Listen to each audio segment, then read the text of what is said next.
Toy boy की hockey reveal के बाद ये दूसरा मोमेंट है जहां लूफी किसी और की पावर देखकर सीरियस हो जाता है, और जब लूफी सीरियस होता है तो समझ जाओ बात नॉर्मल नहीं होती। इसलिए वीडियो को एंड तक जरूर देखना।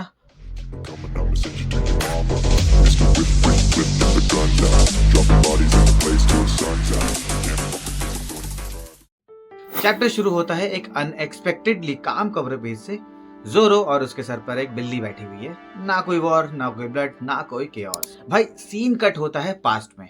गबान बोलता है अगर हैरल्ड उस हाल में कैसल से बाहर निकल जाता तो पूरी दुनिया के लिए एक ग्रेट कलामिटी होती, मतलब बहुत ही तबाही हो जाती। और गबान एक्सेप्ट करता है कि फाइट के दौरान मैंने एक होपलेस फ्यूचर का टेस्ट लिया था। चाहे हैरल्ड को कितना भी डैमेज हो चुका हो, उसका बॉडी लगातार रीजनरेट हो रहा था।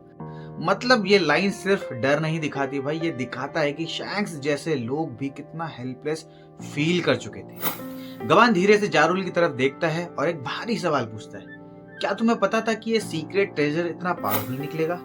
यहाँ बात हो रही है उस डेविल फ्रूट की जो लोकी ने खा लिया था। जारुल का रिप्लाई तुरंत आता है कि नहीं भाई, और वो थोड़ा रुकता है कि जैसे खुद को संभाल रहा हो, फिर कहता है कि नहीं, मुझे इसके बारे में कुछ भी नहीं पता था। और फिर उसकी आवाज़ थोड़ी हैवी हो जाती है कि मुझे बस इतना पता था कि जब भी मैं सोचता हूँ कि अगर ये फ्रूट हैरल्ड के हाथ लग जाता तो मेरे आज भी रोंगटे खड़े हो जाते हैं। ये सिर्फ डर नहीं था, ये एक रियलाइजेशन था कि एल्बाफ एक ऐसे डिजास्टर से बस एक गलती दूर था। इतने में शैंक्स के दिमाग में अंदर फ्लैशबैक चल रहे होते हैं। उसे याद आता है कि हैरल्ड का, कि वो हैरल्ड से वो बात कर रहा होता है कि हैरल्ड पूरी उम्मीद के साथ कहता है कि यार जब वो गॉड्स नाइट बनेगा तो एल्बाफ के लिए एक नई शुरुआत होगी। उसी बीच दूसरा फ्लैशबैक भी चल रहा होता है उसके दिमाग में, जहां पे गार्लिंग बोलता है शैंक से कि अब तक उसकी जिंदगी सिर्फ दुख, गंदे हालात और बेकार लोगों के बीच गुजरी है, कि नीचे की दुनिया के लोग इंसान कहलाने लायक भी नहीं है, और कि वो अगर अपनी पूरी जिंदगी भूल जाए तो उसे सब कुछ मिल सकता है, ताकत, राज और अमर होने का वरदान। ये सब सोचते हुए शैंक्स अपने बाजू को जोर से पकड़ लेता है, जैसे कि वो गुस्सा नहीं, खुद को ही सजा दे रहा हो कि काश उसने हैरल्ड को पहले समझा लिया होता कि हैरल्ड के सपने का इस्तेमाल किया जा रहा है। तभी गवान आगे बढ़ता और कहता है कि शैंक्स रुक जाओ, ये खुद को दोष देने वाली बात तुम्हारी सबसे बुरी आदत है। इंसान को कभी भी अपनी पैदाइश के हालातों को या उससे नफरत नहीं करनी चाहिए। शैंक्स की आंखों से आंसू बहने लगते हैं और वो कहता है कि हैरल्ड को मरना ही क्यों पड़ा, वो इतना साफ दिल इंसान था, अगर मैं थोड़ा सा भी जल्दी पहुंच जाता तो शायद सब कुछ अलग होता। उस पल शैंक्स के चेहरे पर गुस्सा नहीं होता भाई, सिर्फ बेबसी होती है। This is one of the moment that we have seen about Shanks, जो अभी तक नहीं देखा था, और यहाँ बहुत ही we are feeling very closer to Shanks now. तभी गवान शैंक्स के कंधे पर हाथ रखता है और कहता है, ये तुम्हारी गलती नहीं, तुम खुद को दोष देना बंद करो। शैंक्स सुनो, तुम यहाँ किसी वजह से हो। अगर हर इंसान की जिंदगी का कोई ना कोई मतलब होता है, बस तुम्हें उस मतलब को थामे रखना होता है। और इसी डायलॉग के साथ पैनल का सीन और भी ज्यादा दर्दनाक हो जाता है। एक तरफ हैरल्ड जमीन पर बेजान पड़ा हुआ है और उसके पास ही लोकी जमीन पर बैठा हुआ है, सर पर अपना हाथ रखकर रो रहा है, आंखों से आंसू गिर रहे हैं, और वो खुद से ही टूटी हुई आवाज में कहता है कि क्या यही होता है जब तुम अपने देश से बहुत ज्यादा प्यार करते हो? ये सब बहुत ही बेकार है। और इस एक पल में वन पीस हमें सिर्फ एक्शन नहीं दिखाता है, वो हमें दिखाता है कि एक अच्छा इंसान होने की कीमत जो हैरल्ड ने अपनी जान देकर चुका है। नाउ सीन शिफ्ट होता है, ईमूज एल्डर के सामने खड़ी होती है और वो बात कर रही होती है। वो कहती है कि हैरल्ड एक रेयर एंशिएंट जाइंट था और उसे सिर्फ ताकत नहीं मिली थी, उसे एक ना मरने वाली बॉडी भी दी गई थी, और इसी वजह से वो एक ट्रू मॉन्स्टर बन चुका था, और फिर भी वो हार गया। आखिर कौन हो सकता है जो उसे हरा सके? क्या एल्बाफ में कुछ ऐसा छुपा हुआ है जो हमें पहले कभी नहीं देखा? एडलर्स तुरंत रिएक्ट करते हैं कि वो कहते हैं कि यार हमें चाहिए कि हैरल्ड के द्वारा बनाए गए एबिस पेंटाग्राम को इंस्पेक्ट किया जाए। और ये सुनते ही ईमू का जवाब बिना किसी हिचकिचाहट के आता है कि इसकी जरूरत नहीं है, अगर ऐसा किया गया तो एक और नाइट की मौत पक्की है। और फिर ईमू एक बहुत ही इंपॉर्टेंट बात कहती है कि हर एक कॉवेनेंट की एक कीमत होती है, चाहे वो कॉवेनेंट ईमू के साथ ही क्यों ना हो। एल्डर्स थोड़ा शांत होते हैं और वो कहते हैं कि हैरल्ड को कभी भी इंसानों के सामने झुकने में कोई दिक्कत नहीं थी, और उसका बस एक ही सपना था, दूसरे नेशंस और अलग अलग लोगों के साथ मिलकर रहना। इस मामले में हैरल्ड बिल्कुल अलग था, वो एक एबरेशन था, मतलब अलग ही डिफरेंट था। लेकिन फिर भी वो पैदा हुआ था उन जंगली सिर्फ लड़ाई पसंद करने वाले जाइंट्स के खून के साथ। अगर हमने उसे बिना सोचे समझे वर्ल्ड गवर्नमेंट का हिस्सा बना लिया होता तो सिर्फ उसकी मौजूदगी ही सिस्टम को अंदर से तोड़ देती। एल्बाफ को कभी भी उस सोच का राजा नहीं मिलना चाहिए था। फिर एल्डर्स एक्सेप्ट करते हैं कि हैरल्ड जैसे कोऑपरेटिव एंशिएंट जायंट के साथ कॉवेनेंट बनाना हिस्ट्री में पहली बार हुआ था और ये एक ऐसा मौका था जो कभी दोबारा नहीं आने वाला है। ईमू बिना किसी इमोशन के कहती है कि ये डिसअपॉइंटिंग आउटकम सिर्फ इसलिए साबित ईमू बिना किसी इमोशन के कहती है कि ये डिसअपॉइंटिंग ईमू बिना किसी इमोशन के साथ कहती है कि डिसअपॉइंटिंग आउटकम सिर्फ ये साबित करता है कि हिस्ट्री कभी झूठ नहीं बोलती। हम और एल्बाफ कभी कंपैटिबल थे ही नहीं। और फिर आता है इस पूरे सीन का सबसे चिलिंग मोमेंट, बड़ा पैनल, और वो कहती है कि कभी मत भूलना है एल्बाफ डी का हिस्सा है। तो भाई देखो, इससे मेरी थ्योरी है कि हमें पता चलता है कि that D is somehow connected with alpha. That will get to know in the future as well. भाई डेवी जोन्स का जो भी कनेक्शन है, जैसे कि जॉय बॉय हम ऑलरेडी मानते हैं कि जाइंट है, तो ये चीजें हमें धीरे धीरे आगे पता चलेंगी। नाउ पैनल शिफ्ट होता है वापस एल्बाफ की तरफ। जारू लोकी की तरफ देखता है और गहरी सांस लेते हुए कहता है एल्बाफ की हालत अब बिगड़ने वाली है, देश पूरी तरह डिसरे में चला जाएगा। इस पर लोकी का जवाब तुरंत आता है।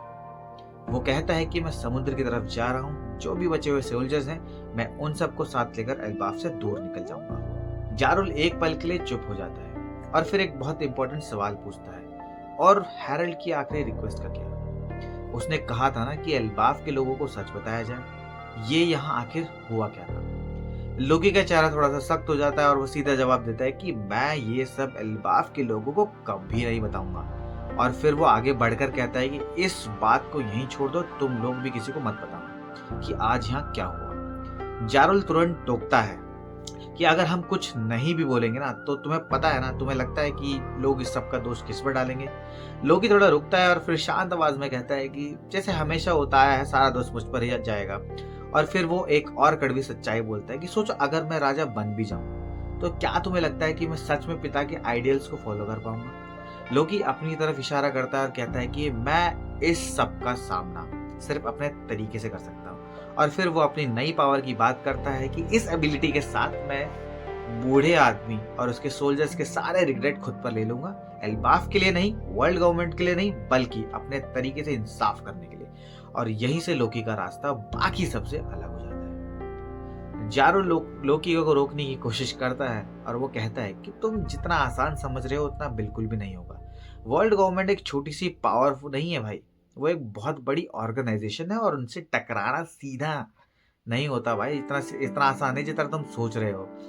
लेकिन बात यही नहीं रुकती। एल्बाफ के आउटर कासल में धीरे धीरे अफवाह फैलने लगती है कि लोग कहने लगते हैं कि भाई कुछ तो बहुत बड़ा हुआ है और कुछ ऐसा जो एल्बाफ को हिला कर रख देगा। और इसी बीच लोकी समुद्र के सफर में निकल पड़ता है बचे हुए सोल्जर्स के साथ। और यहीं पर फ्लैशबैक खत्म हो जाता है। सीन वापस प्रेजेंट टाइमलाइन में आता है। लोकी हाजुरिन की तरफ देखता है और जोर से कहता है कि जब तक तुम लोग वापस आइलैंड पर आए तब तक सब लोग मुझे लोकी द पैट्रिसाइड कह चुके थे और मैंने इस कहानी को कभी सुधारने की कोशिश भी नहीं की। फिर लोकी अपनी आवाज थोड़ी ऊंची करता है और कहता है कि ऐसा नहीं था कि मैं इतना पागल हो गया था कि अपने बाप को मारने की शेकी बगाऊं।